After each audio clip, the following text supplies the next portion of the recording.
Okay, so I'm Jenny, and this is my friend Leah, and we're going to attempt to do a podcast and video today about Disney park hoppers and Fastpasses. Yes. At Walt Disney World. So we have our podcast going, we got our video going, so we're ready to go. Awesome. So let's dig in first to what exactly park hopper is at Walt Disney World. So Walt Disney World has 4 different parks. There is Animal Kingdom, there is Magic Kingdom, there's Hollywood Studios, and there is Epcot. And so with a park hopper, you can go into one of those parks. Say you wanted to start your day in Magic Kingdom, and then in that same day, you can hop over to another park. So you could go and finish your day in Animal Kingdom or go have dinner somewhere in one of the other parks. And so that's what park hopping is, and that's how that works. So Right. You have to pay more for that.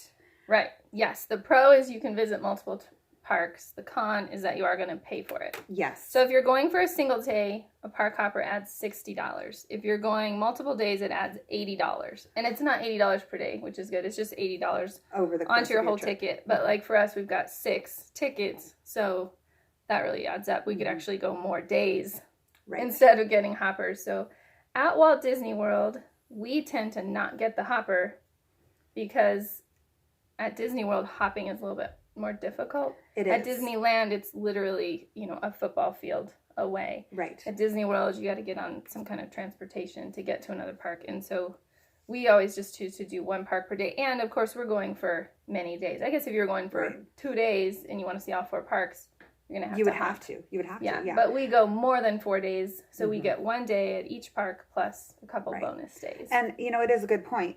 They say that Walt Disney World is the size of Manhattan, the island of Manhattan. It is not Huge. A small area.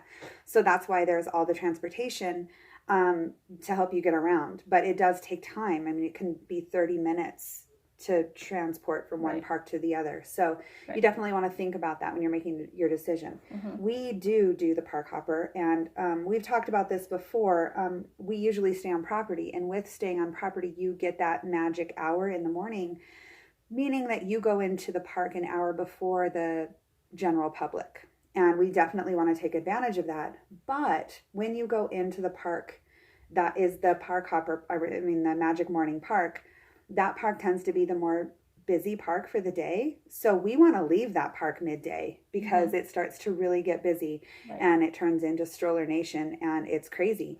And so we got to leave. We got to go to another park. And we just really like that flexibility, being able to do what we want.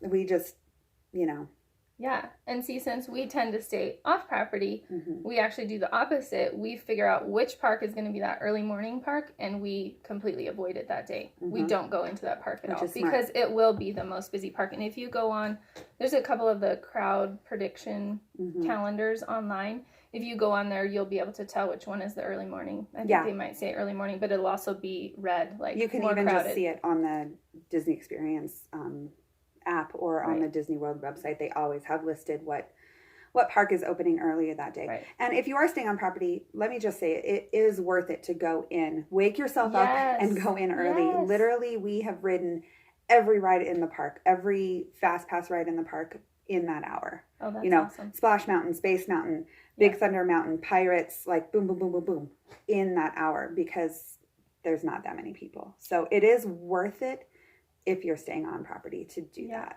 Well, and we did a couple of podcasts about staying on property, but I love that at Walt Disney World, it's actually more affordable to stay on property than it is at Disneyland. It's still going to cost you more than staying off property, but they have some of those value resorts that are more affordable. They do. So, and so if that's your goal to ride everything right away, then absolutely. And then pop to a different park, Or, if you just like being flexible and you can afford that extra $80 a person and you like the flexibility, we like to be able to just do whatever we want. But I definitely understand larger families. That can be a challenge, Let's hop over to Fast Pass. So Fast Passes at Disney World, they allow you to skip the queue line. You book them 60 days in advance if you're staying on property, 30 days in advance if you're staying off property, and you book them on your My Disney Experience app, and they allow you to walk onto the ride. You may have to wait a few minutes, 5 to 10 minutes, But when something's a 2-hour wait, that 5 to 10 minutes feels like nothing. And so you don't have to wait in that queue line. And they are free. They're included in your ticket. So it's definitely something that you want to do. It doesn't cost you anything. It just takes a little effort. Yeah. But it saves you a ton of time. Right. Which is so, I was surprised that people actually thought it cost something. Yeah. But it does not. Because at Universal it does. And I guess that's where the misconception came from, is that at other parks you're going to pay for that. But at Disney you get the 3 fast passes. So at Disney World you get the 3 fast passes that you pre-book. At Disneyland, and we did that in another podcast, you don't pre-book anything. But at Disney World you're going to have to pre-book those fast passes. But it is important. And so if you're staying on property, definitely do it right at that 60-day mark. Absolutely. If you're staying off property, yes. If you're staying off property, do it right at the 30-day mark, because it is going to make a difference, even just 100%. A day. I had a story. A friend of mine went, and they didn't know about fast passes, and they weren't staying on property, but they were staying off property, and they could have done the 30 days, and they didn't know when they got there, and they had no fast passes because they didn't know. Nobody had told them. Yes. So definitely something that you should know, and something you should take the time to book ahead of time, because it's going to allow you to ride rides a lot quicker, and not have to wait in those lines. It's such a difference. Yeah, so sad if you don't know about that. Let's talk about what the most desirable rides to get fast passes for. Do we want to talk about tiers, or do you want to talk about height restriction first? We can do the tiers first. Okay. So three of the 4 parks have a tier system. Yes. So Magic Kingdom doesn't have a tier system. All the fast passes are created equal there. So I think that they just understand that a lot more little kids go to that park, and so those little kid rides are just as desirable as, say, Splash Mountain. But Animal Kingdom, Hollywood Studios, and Epcot all have a tier system, and they actually just last week changed the tier system at Hollywood Studios. So they have a tier 1, and when you book your fast passes, you may only get 1 tier 1 fast pass, and then the other 2 fast passes you book ahead of time have to be tier 2. So for instance, if you're going to Epcot, the tier 1 rides would be... They're Frozen and Test Track. And at Epcot. Soarin'? Actually, I think that was tier 2. That's amazing. Let me double check. I have it over here. So you would choose one of those, whichever one you want to ride first. If you have a Frozen fan, you'd want to book Frozen Ever After, of course.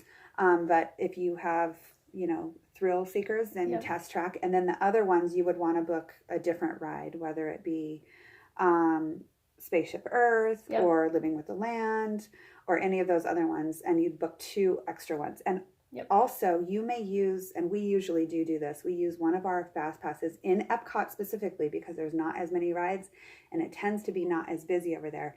We use one of our fast passes to meet a character, when usually we want to meet Mickey, so that we get that out of the way, and we get that picture. Yes, us so too. You can use fast passes for shows and for characters.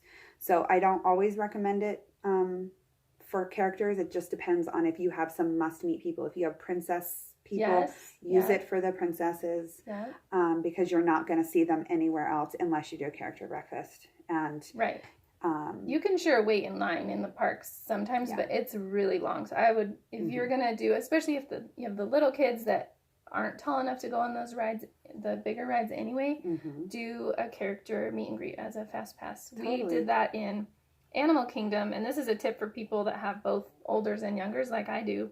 The older crowd that likes the roller coasters went on Everest, and I booked a fast pass for me and the youngest son to go meet Mickey at the same time. So it was really great. They had something to do, we had something to do. But those character meet and greets, I would just do one probably. Yeah. I mean, not every We single always just park. Want to get the Mickey, right? You got to get that photo of Mickey. And so I think Epcot would be a great place to do that. There's just not as many rides and attractions in Epcot, so it makes sense. And going back, I think you're right. I think Soarin' is in tier 1.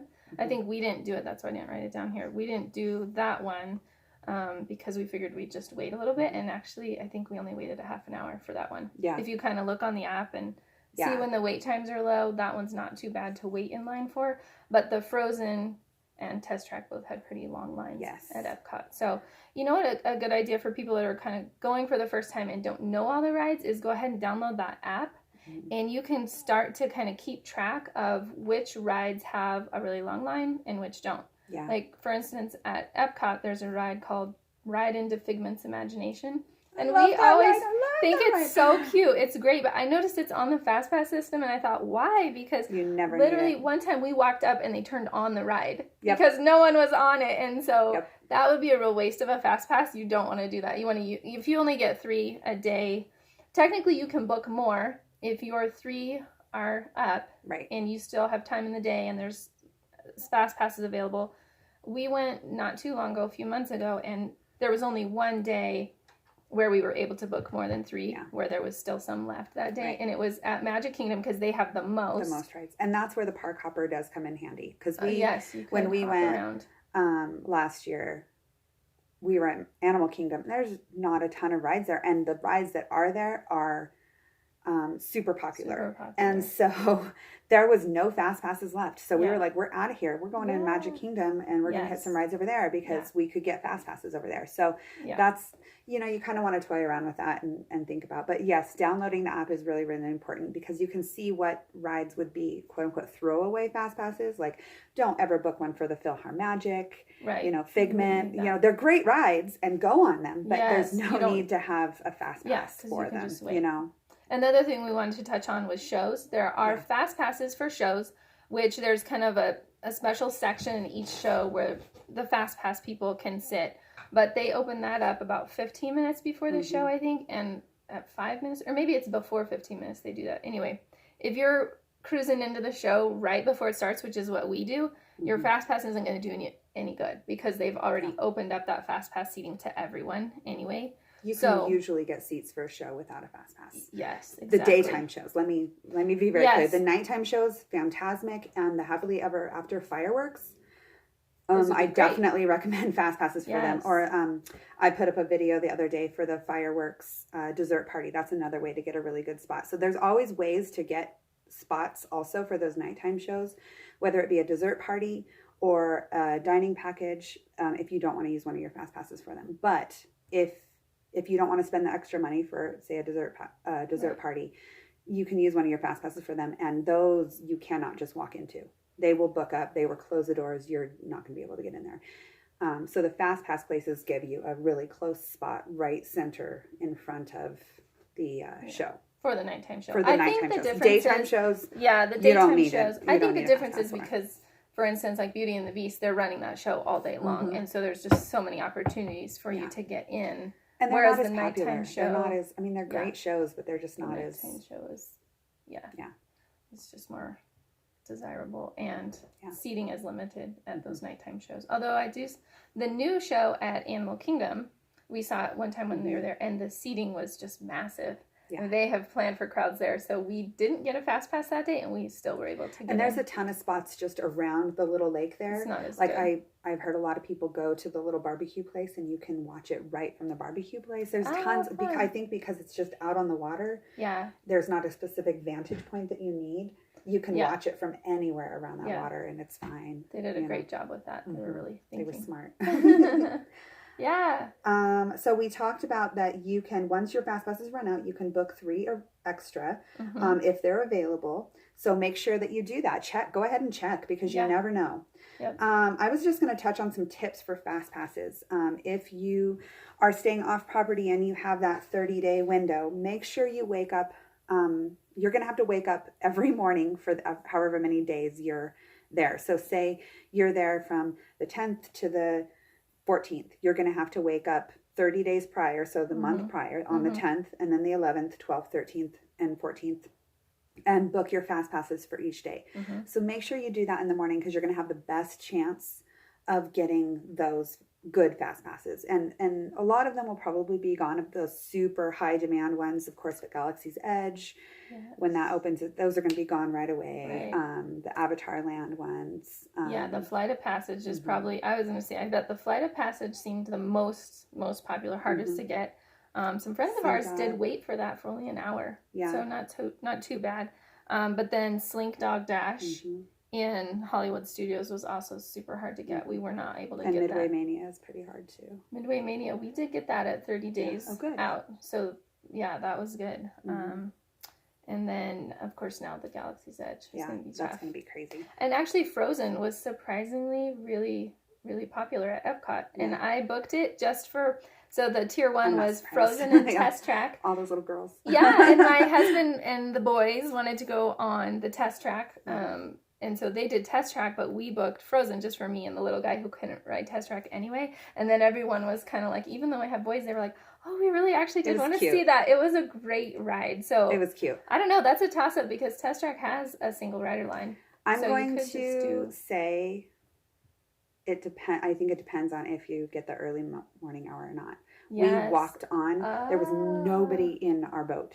Nice. It was just us for Frozen. So that fun. Early morning hour makes a difference on what rides you're going to try to get fast passes for.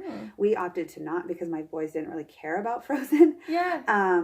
We opted to not do that, and we crossed our fingers that we were going to be able to walk on in the morning, and we went right to it, and perfect. It was fine. So, do you know ahead of time what rides are going to be those early morning rides? Yeah, they're always the same. Oh, perfect. They're always the same rides. Okay. So you can go, and we should probably put together a list of that and that would be pop perfect that up because that would make a huge difference on your fast pass strategy. Yeah. Because if you know you can get on it during that early hour, then you don't need that fast pass. Totally. And they usually do kind of the more popular ones. Popular rides. Yeah. Oh, that's perfect. So if you're staying on property and you're going to, here's my tips for getting the best fast passes that you can. If you're staying on property and you get that 60-day window, what you're going to do is you're going to set your alarm. So our time, we're in mountain time. So you can book those fast passes at 7 a.m. Eastern time. That means 5 a.m. our time. Gotta be committed. Yeah. So I set my alarm for 4:45. I wake up and I wash my face so I'm alert. And then what you're going to want to do is you're going to want to go right down to I do it on my phone. Right down, you're going to want to log out of your My Disney experience, or if you're on the website, log out of it and then log back in like 5 minutes prior to 5 a.m. or 7 a.m. Eastern time. The reason you do that is because when you get it all queued up and you have your fast passes ready and you're like going to click, it sometimes will bounce you and say you need to log in, and then you potentially could have lost your opportunity for Flight of Passage or whatever.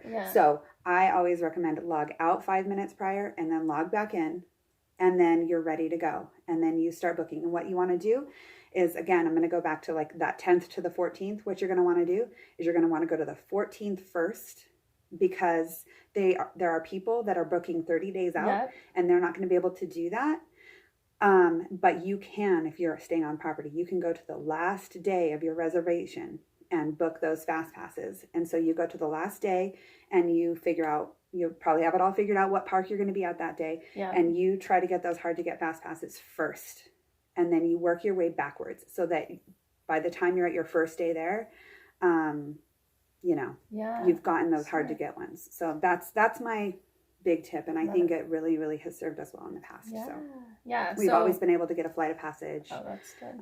All those hard to get ones. So. Yeah, we do the off property, so 30 days. But I guess my tip would be the same. You got to wake up right at that time and start booking, and then you're gonna have to do that for however many days. Like last time, we actually went for 7 days because you had to get up at 5 in the morning. 7 days. I just kind of actually stayed in bed and booked it on my phone, and then tried to go back to sleep. That was okay. But it's so great because at Disney, every day you're there, it costs less per day, and so we figured out it was going to be, I don't know, $20 or something for a whole nother day, and so we thought, let's go again. So we did 7 days, which was really fun. Our feet got super tired. But it was well worth it. Our upcoming trip, we're planning, I think we're going to actually take a day off in the middle.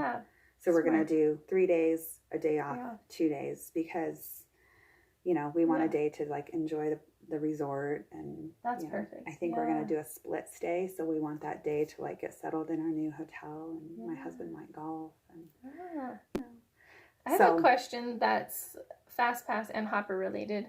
If you're getting the hoppers and you're going to hop, let's say you're staying on the 10th is the first day and you're going to go to, Magic Kingdom, but you know you're going to hop to Animal Kingdom, what do you do with your Fastpasses? You can book them. You can book both. You don't have to book them all for one park. Okay. Yeah. Okay. Because we've always just done one park, so then I'm always booking all the passes. Right. And I don't know if we mentioned, you're going to try to book your Fastpasses all early in the day, like say a 9 a.m., a 10:30, and whatever, 12:30, because that'll give you the best chance of getting more Fastpasses that day if they're available. Right. For us, that didn't work out anyway because they still weren't available. But... So this is a good point. Yeah.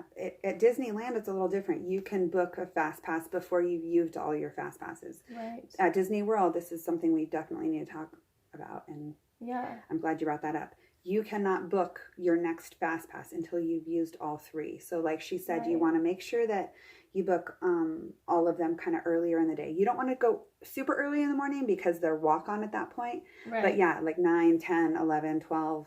And then that way, once you hit that last Fastpass, you can go on and see if there's any more ready. Versus if your last Fastpass is at 7, but your other one was at 10, from 10 to 7, you're just trying to fill in the blanks and wait until you can use that last one. And so, it's worth it to book some of those hard to get ones. If the only time that's available is at 7 p.m., do it.